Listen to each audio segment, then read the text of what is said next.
2002. Tepatnya Oktober 2002. 2002. Berarti zaman Kuwu siapa, Pak? Belum dapat Pak. Oh, belum ada ya? Casbari ya. Casbari. Ada aku definitif. Setelah buku berarti, Pak? Ya, setelah itu dia. Berarti sampai sekarang berapa tahun, Pak, totalnya? Lebih 18 tahun ya. 18 tahun. Udah remaja ya. Udah remaja. Pacar ya. Dulu Pak Didi itu sempat ngajar di MI, Pak, ya? Ya, betul. Saya ngajar 15 tahun. 15 tahun. Cuman ya begitulah, karena kita jujur saja lah ya, karena kebutuhan. Iya. Saya jalurnya depan waktu itu. Depan. Karena ada hese lah. Ketika ada tawaran ya, desa niatnya untuk membenahi administrasi lah. Niatnya. Saya sedikit punya keahlian di bidang administrasi. Mudah-mudahan bisa bermanfaat. Ternyata alhamdulillah. 2005 kita lomba desa, kemudian pada waktu itu punya Pak Datang Sudiarto, Pak Gondrong. Iya. Pada saat itu cuma pada waktu itu Pak Gubernurnya ketakutan cek masalah biaya. Akhirnya ya kita, buktinya kita dapat bantuan itu tower sama mesin SP2SK untuk percepatan surat elektronik. Oh ya itu.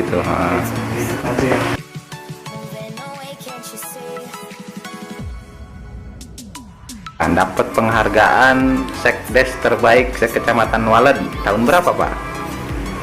Itu 2015. Tahun 2015 waktu Kuwu Dimas Ya. Pak Dimas. Pak Dimas kan banyak berhalangan sakit, jadi saya itu jadi dua job saya tangani ya, sebagai PMT, PHP, juga sebagai sekdes. 2015.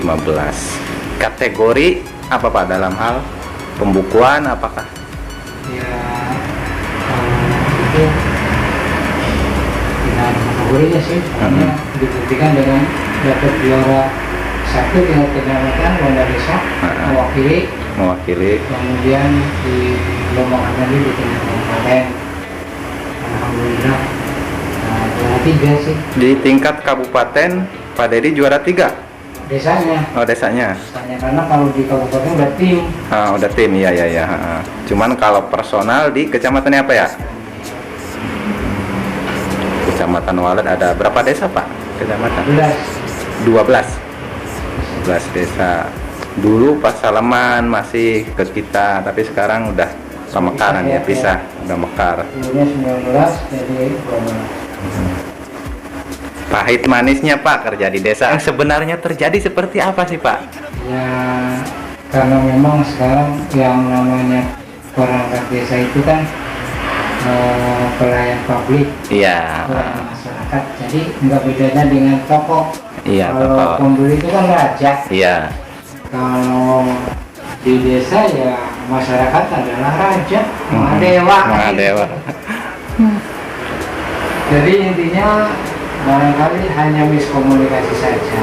Perangkat desa juga manusia biasa, yang artinya ya pelayan juga di ada batasan-batasannya.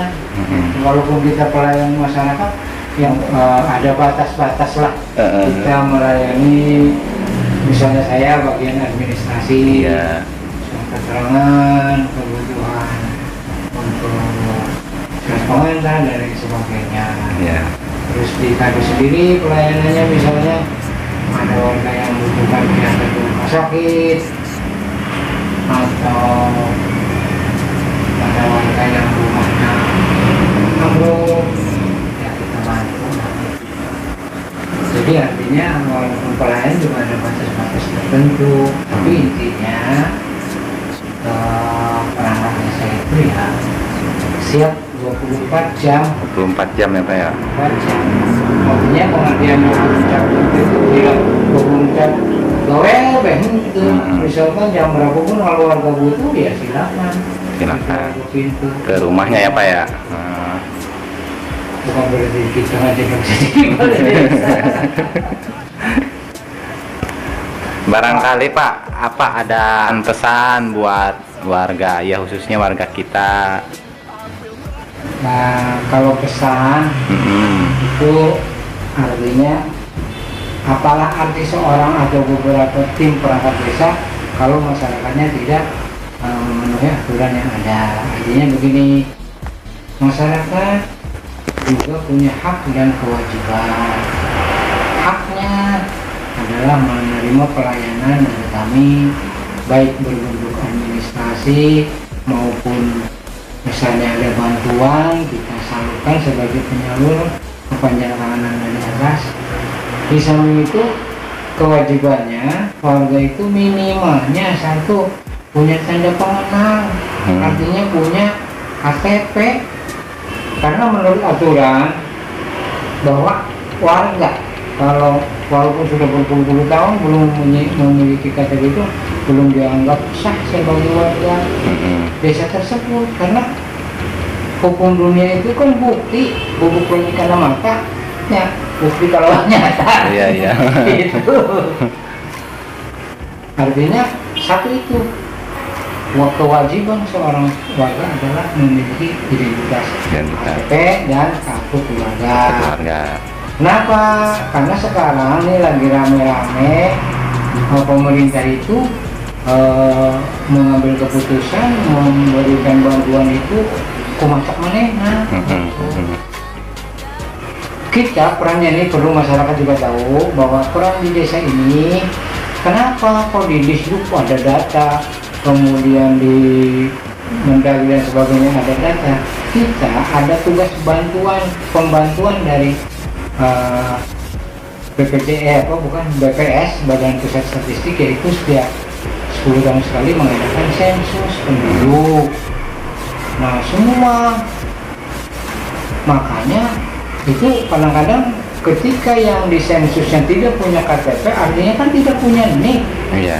Akhirnya kan tidak masuk karena di Dukcapil mengakui apabila warga tersebut mempunyai NIK. Ini nih. Di samping itu, di dalam pekerjaan nih, kalau nganggur, tulis saja buruh. Jangan wira swasta lah, wira swasta dan sebagainya. Karena penilaian BPS itu ketika dia pekerjaan wira swasta, artinya dia punya penghasilan sendiri, minimalnya punya perusahaan kecil lah. Akhirnya nanti dalam mengambil data untuk bantuan sosial dan sebagainya ini dipinggirkan. Sok akhirnya berbondong-bondong buruh dan betul-betul belum punya pekerjaan. Kenapa? Yang namanya swasta itu ada jam sostek, jaminan sosial ketenagakerjaan. Kewajiban yang lainnya adalah bayar pajak. Pembangunan kita ini, bansos dan lain sebagainya, upah dan sebagainya, itu salah satunya diambil dari pajak bumi dan bangunan. Gitu. Insya Allah percaya kepada kami, karena kami juga ya walaupun tidak soleh ya masih punya pegangan agama. Mari kita bareng-bareng memajukan desa kita. Kalau hanya mengandalkan pemerintah desa, berapa orang sih? Paling 11 dengan gurunya, 12 dengan ketok balainya. Nggak mungkin kalau tidak bergayung sambut dengan masyarakat. Yuk mari percaya kepada kami, dan kami pun akan berusaha untuk mensejahterakan masyarakat. Itu barangkali kurang lebihnya, mohon maaf lah. Belum selesai Pak. Belum selesai. Ada pertanyaan lain Pak. Ini yang sering terjadi di masyarakat Pak, pelayanan EKTP ataupun KK cenderung katanya itu seperti seolah-olah dilalaworakeun atau digampangkeun oleh perangkat desa. Jadi udahlah nanti aja lah, atau jadinya lama lah. Nah itu sebenarnya kendala yang terjadi itu apa Pak kendalanya? Perlu masyarakat juga ketahui. Ya, ini sangat perlu Pak. Ya, bahwa yang namanya KTP, KK itu adalah produk Disduk Capil, Ya. Dinas Kependudukan dan Catatan Sipil yang di Sumber. Kepanjangtangannya di mana? Di kecamatan. Jadi ketika mendaftar ke desa, berarti desa kan ke kecamatan. Nah, setelah kita daftarkan di kecamatan, itu ranahnya ranah kecamatan dan Pemda. Oh, makanya saya sendiri lucu, mungkin Bapak Ibu juga tahu lah bahwa pernah ada kasus ya TKTP dari Kementerian Dalam Negeri kemudian di Capil, bahkan banyak yang dicat dan sebagainya. Ya itulah manusia Indonesia artinya. Tapi itu juga kembalinya ya gimana ya, kadang-kadang lucunya begini, yang sudah lama nggak jadi, tapi yang baru tiba-tiba jadi cepat. Iya. Yang mungkin faktor naksir juga. Nasib ya Pak ya. Kalau ingin lebih tepatnya, jangan mengira-ngira. Yuk bareng-bareng main ke kecamatan, kemudian ke Disduk Capil.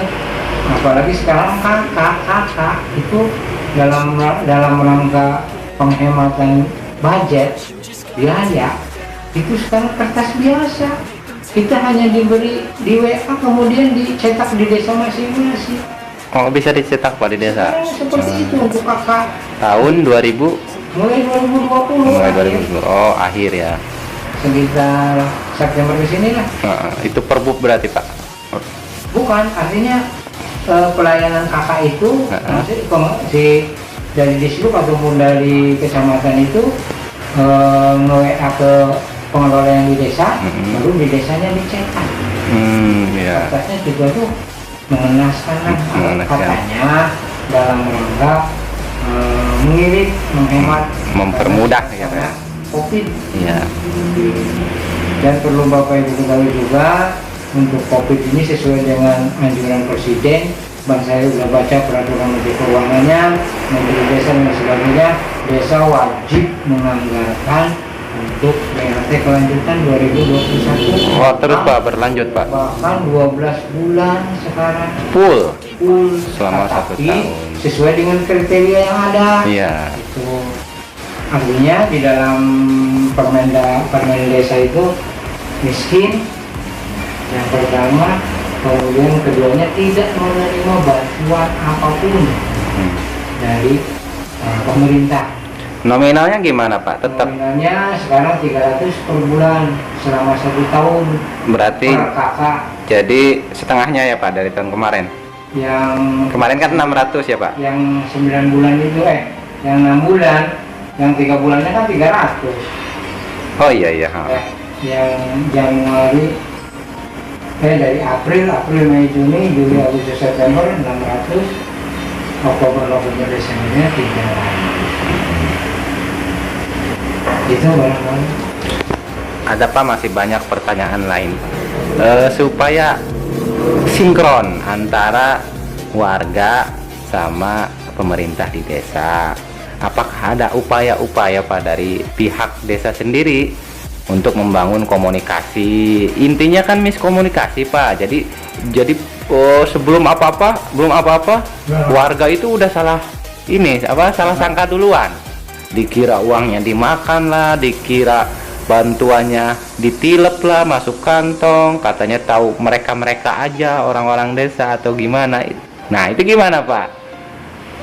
Ya sebetulnya kita punya, kalau memang timnya kita menjadi satu, ya ketika pemerintah desa ada tambahan BPD jadi pemerintahan desa kepala desa, barangkali akan lebih mengenal lagi kalau dari BPD-nya berpartisipasi dan pemusatan desanya tuh mencari informasi ke desa, kemudian gedok-gedokan ke masyarakat, atau kita juga sering mengundang RT, tolong jelaskan, karena kalau kita mengundang seluruh warga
dengan informasi setiap kegiatan apapun pasti RT RW dilibatkan.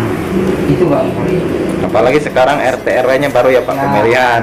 masih semangat baru. Masih semangat baru. Dengan kondisi ya suasana yang baru. Suasana yang baru. Walaupun memang prihatin dengan COVID ya.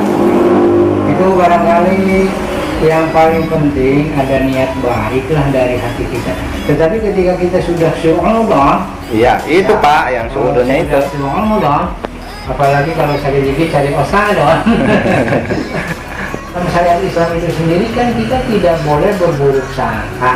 Kita cek Al-Quran, Iya. kita kiai, Bukan kata Pak Dedi. jangan kos. Saya orang awam, tetapi saya mengikuti kata-kata maupun fatwa para ulama. Insya Allah lah, saya berusaha semaksimal mungkin di KTP saya Islam. Insya Allah kegiatan maupun berkata saya tentunya sesuai dengan syariat Islam. Makanya apabila kita sudah melanggar syariat, insya Allah ribut memangnya. Aku kalau memang semua ditelepon lagi sama aku paling sugihan, paling itu bukan motor-motor aja. Iya ya Pak. Motor Jangankan dinas. jangankan mobil, motor aja enggak ya Pak? Betul. Tapi saya punya kenyamanan hidup. Alhamdulillah. Jadi yang